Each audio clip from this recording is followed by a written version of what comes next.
everybody. Welcome to the recording of Mike versus Anil for the Underdogs versus Team Panda 6v6 extravaganza.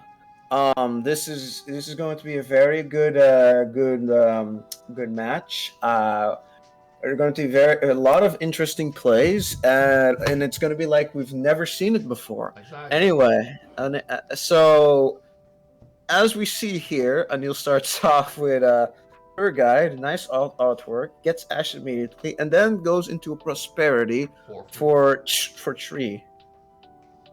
By the way, and can you believe that we go? I can't believe All right, he goes for 3. Why would you not go for 6? As your starting move. because you'll simply always hit Sharvara as the third card, of course. Player, dude. It's just that easy. Just on the left side we see Anil on Unchained. On the right side is Mike on Branded Chimera. Let's see how we get through this. So Shavara, pop, back row, special summon. And then that resolves onto Cheyenne. Yep. Water. And now here, linking off, probably going into Yama 1, Shavara 2. Yep. So set a trap on the deck and add from deck or graveyard to hand. Yes. So you can Ash and or Ghost Bell it. Yes, but considering Yama is usually chainlocked by either Fiendish Rhino Warrior or Sharvara, that rarely, if ever, comes up. And then a Rua effect, target a set, and oh, it could have been anything. Special summon again, or yeah, it's kind of special summon. Yeah, kind of. Well, he could elect not to. You know, it's like you gotta play around the Nibiru you're already playing into, of course. Well, he already uses Ash, so there's no option for that. Mm-hmm. Then we have Sarama. Sarama gets impermed. All right. What is that? I'm kind of wondering here. Would you imperm the Yama instead? I was thinking the same thing, because giving him access to another Shafar in hand for the follow-up is maybe kind of scary. Yeah, it doesn't feel great. The problem is this deck plays through interruptions like it's job. So yeah, so even then I would think about holding the Imperm, right? Because we know it's gonna end on Caesar and Rage. And assuming you have no Nibiru, and here you would have Nibiru'd 100% of the time. Yeah, and if you could have just hold the Imperm for next turn, then Caesar is offline. So that is, 2 monsters that are offline. So maybe it's better to just. It depends a bit on the deck you're playing as well. But I think especially in this case, you would hold the Imperm unless you have to, in order to imperm the Caesar so your stuff resolves. Yes. Speaking of stuff that needs to resolve, that is an imperm in the rightmost card, and alright, let's see what's gonna happen. Yeah, this is draw phase of Mike. Draw phase opening. Which puts his imperm offline. That's the unfortunate bit, yeah. Probably should have chained it the other, well, not chained it at all, I think. Just activate Imperm first. Imperm and then new chain opening. Yeah, new chain opening. Which only could be hit by Ash at this point. Which you would never do, actually. You just don't Ash the opening. Because it just hard loses to fusion. Yeah, and you can Imperm the Allure, but probably also not Ash the Allure most of the time and just hold the Ash for fusion. Yeah, and yeah, the not starting with the Imperm here seems to be a bit of put himself between a rock and a hard place. And additionally, because opening summons the monster in defense, We can't even crash into like the Caesar to make the Imperm live again. Yeah, or he could have forced the rage effect to, To link go off. off, yeah, to link off and then keep that effect offline. Goes And Brand then, Fusion. yep, Caesar negate, of course. There's no way that he's gonna let that go through. yeah, there's just no way.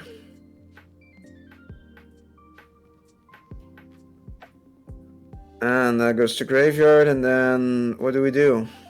Let's see. I only know Imperm in his hand currently.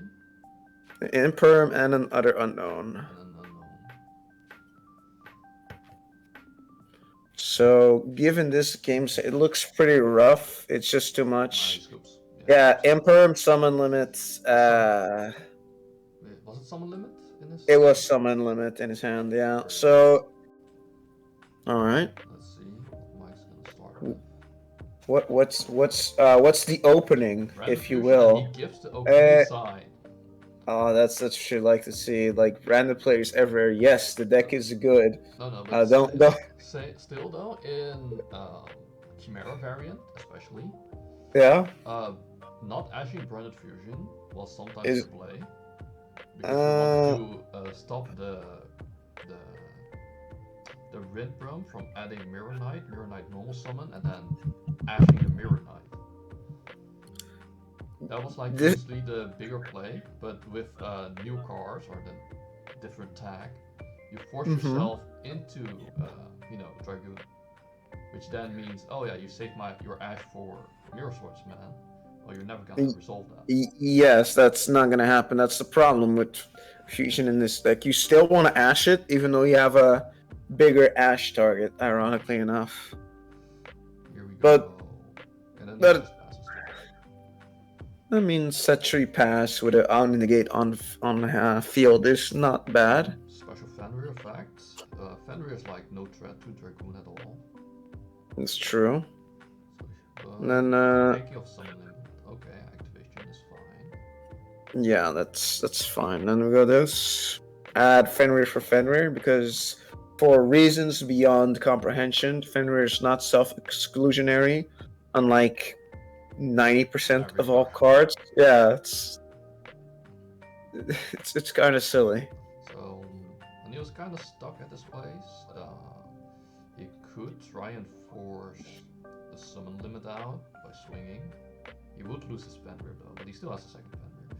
And also Dragoon would probably negate its banishing effect. That's true. Also because the target's kind of rough. Fenrir at Fenrir. I'm just curious what the other two sets are on Mike's end. Oh, re-attack in.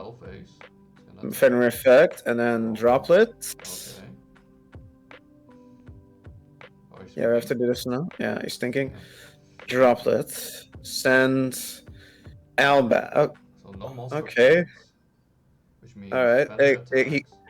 It's 12, takes 13. Takes 13. I'm not sure why we didn't send the Albion there. Yeah, if he sent the Albion, he would have gotten another card during end phase, so Dragoon would be live, because now his Dragoon is offline. Yeah, now. Which hurts a lot. Yeah. It's not great. And in this instance, see, for like this case, it wasn't able to negate the Abomination's Prison if he wanted to. Yeah, but it would destroy it, which is... Oh no, that's fine, because that's... It's not... It has to be set. Yeah. The Unchained backer has to be set. Did he just add and a card? You could. If you have Sharvar in hand, you could. He did. Yeah. Hey, look. It's not a monster app? It's not. Did you know? Abomination's Prison says card, not monster. Any Unchained card. Any Unchained card. Good. Card good. The one thing that makes this card quote unquote balanced is the fact that it's not an Unchained card for Sarama reasons. Oh yeah, so you can't add it. It's actually just... You can't go add Sarama, normal Sarama, reset prison, pop prison, and then plus. It makes Abomination's Prison a 1 card. A 1 card? Yes. One of the cards? Yes. Three, right? you still run tree. It's Yeah.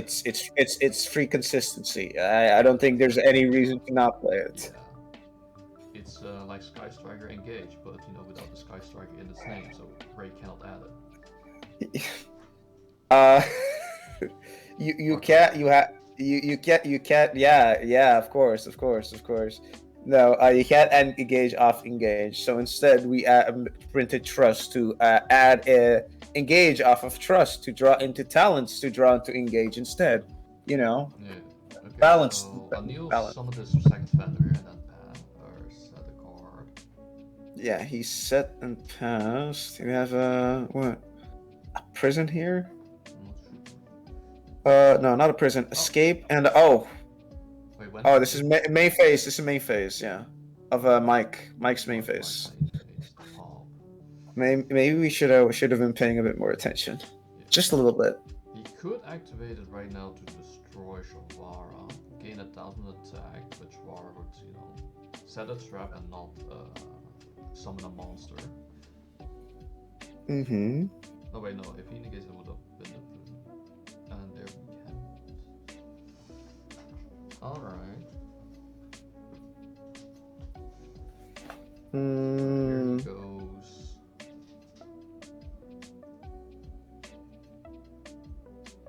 he goes. It goes abominate. He That goes super poly. it got super polyed. Summon, he wants to activate effect. Yeah, and then change super poly, but Didn't target yet, right? no. Unchained Abominable Soul does not in fact target, so he doesn't have to do shit on the on activation. Okay. Enter, so he can just decide on res, and Super Poly does not in fact stop that. And in fact, I don't think there's a legal target unless he's willing to use his own monster. He probably doesn't have a legal target in his hand. Yeah, in that case. He's negating it with Dragoon instead. Yeah. Hypothetically, he could use Albion and Abominable Unchained Soul to Maybe Dragon Stapelia as an option. Stapelia or Muddy Muddragon if he's playing it. Well, that means if he runs Super Poly, you would assume he has at least Karur and Muddragon, right? Yeah, the standard Super Poly package. Okay, and Abomination is destroying Summon Limit. Well, I think now he's free. Oh, we swing here, but this is still not a fantastic position to be in. And then giving away that it is Super Poly with no cards in hand and no cards for Dragoon either. Yeah. The longer this goes on, the more and more it looks like the pitching Albion off of Droplet was in fact the play. Because it would have given more resources in the end phase. Even if we can't fusion again, which I kind of doubt, we could at least still have more pitch fodder for both Super Poly and Dragoon. Mm-hmm. And now we functionally only have a towers and a 2500 beat stick, which will probably eat the board here, but it doesn't threaten lethal, which is kind of a problem when Shavara threatens to restart this entire line with whatever it's setting. Probably Abominable Chamber, I'm guessing. Yes. Here, he's gonna smack and smack. I wonder how Anil is gonna out the Dragoon. That's a very good question. Most of the Unchained cards do in fact target and destroy. So even as we saw just now, Abominable Unchained Soul, the big level 8 boy, I believe, that's 3k attack, 1500 defense, Dark, is not targeting, but it destroys, and Dragoon has text on it. Wait, if it's 3k, you can just crash into it right now, because Dragoon hasn't gotten any attack buffs, and I think that would be a very good trade. That probably would have be a good trade, but Dragoon isn't doing anything. He's just kind of standing there. Yeah, menacing, because he doesn't have cards to discard. And the Super Poly that we now unfortunately know is set doesn't do anything either. So this is it. Just two bodies, one of which is untargetable and indestructible, and a vanilla that lets him plus. Alright, Rakea Pop. What is he gonna summon? He did already use Sarama. No, that's previous game, not this game. Yeah, that's a different game. So he could go with Sarama. Reset one of the Yeah, the other one. Pop it, yeah. Dragoon. Well, he doesn't have a negate, so it's just a game. He's a guy. What his last card could be in his hand. Maybe. I mean, could be a dead talent or trust. I'm not entirely sure. Unchained not really known for running hand trap non-engine, so. Yeah, it's a Rama fact. Pop,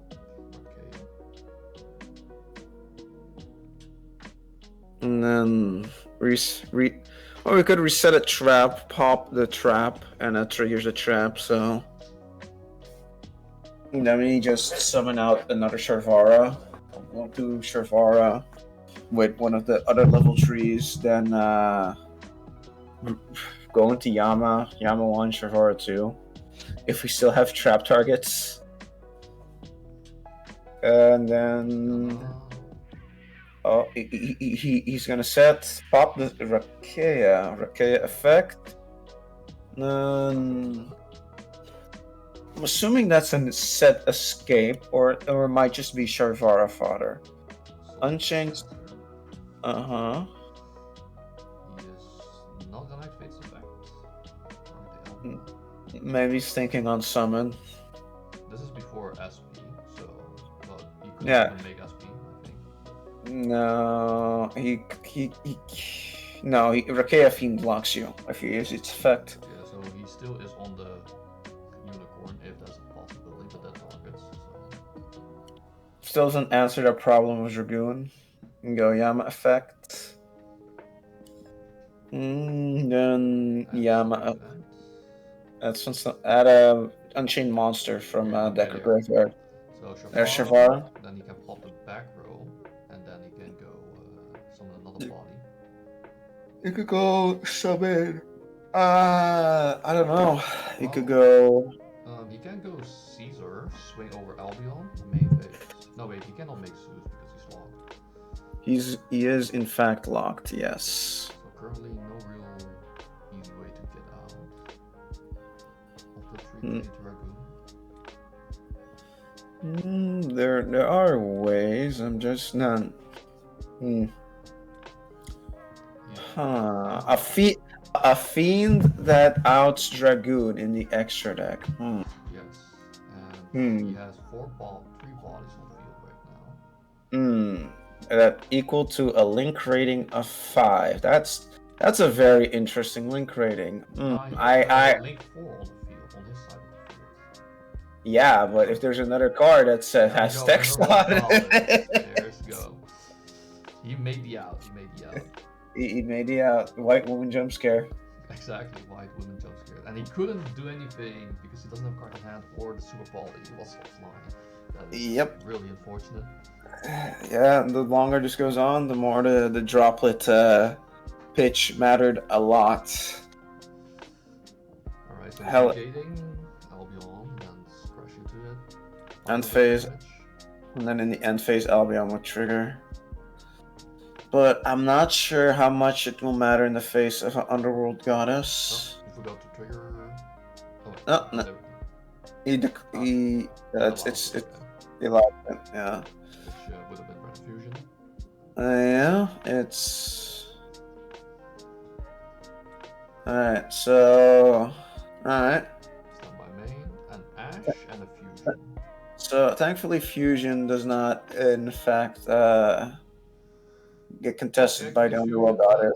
Yes, the You know what's also funny? You cannot, even though with his set spell, he can't super poly Underworld Goddess. Yeah, no, it's you have unaffected. Yes, it has to specifically target Underworld Goddess in order to affect her. To target. So Albaz also cannot normal summon like Mirror Jade off of that. Yeah, it's and Oh, that hurts. that's pretty rough. Now it goes Uh, I Fate s- Fortune. I struggle to think what would help him out here. Okay, Vice King Summon. So he has two Fiends, one Light, one Dark, so no super quality target yet. Is Anil gonna play into it? I don't think he is, right? Okay, Mage DS Magnex. No, oh! Oh, super poly, but with What? There's. You is can't. there a you can't because she Light. has yeah she's light and Mechanics is dark as are most deities and Garura requires same attribute same type and Muddy Mud Dragon same attribute but different types and Yeah, they are we neither of these at the moment. we still need that third one, Konami. Just make Super Poly better, you know. And the problem with Super Poly is that it's not good enough. See, that's why nobody runs it. Yeah. That's, Right? that's Right? right. Gahura, third one. Garou, that card seems terrible. Who would make who would make He that? can't make it now. He's gonna. Well, it's not lethal yet, so. It's not lethal, but there's not much he can he. Yeah, there's a Zeus. Funny enough, that does not contest a Sword Wait, Knight because wait, no. That's a terrible thing that he just did. why? He can super poly now. No, Because they're yeah, both but light. isn't Underdog Goddess unaffected by Super Poly Yeah, because it oh needs yeah, to yeah, be she is targeted? because she cannot be targeted. That's one. Okay, So that's basically it didn't really matter. A almost potential there, almost misplay if there. the card didn't have text, We did that card. and that is That is unfortunately it. the end of the Team match. Panda going stronger. It's 2-0 for Team Panda. Mm, it's yeah, it's unfortunate. Unfortunate. Yeah, Mike couldn't pick up my slack as minor spoiler warning. I couldn't pull my Previously. weight previously on Team Panda versus Underdogs. I couldn't pull my weight against Stone. I was kind of hoping to get carried by Mike here, but unfortunately, I'm too heavy to carry, as it turns out. So yeah, Unlucky. that's Unlucky uh, game one. I think he could have probably won that. Game two is also pretty big chance that he could have won this one as well. yeah. If he manages resources a little bit better with this Yeah, Droplet, there was a big chance for him to get this W. yeah, But you know, it happens. It do be like that sometimes, and yeah.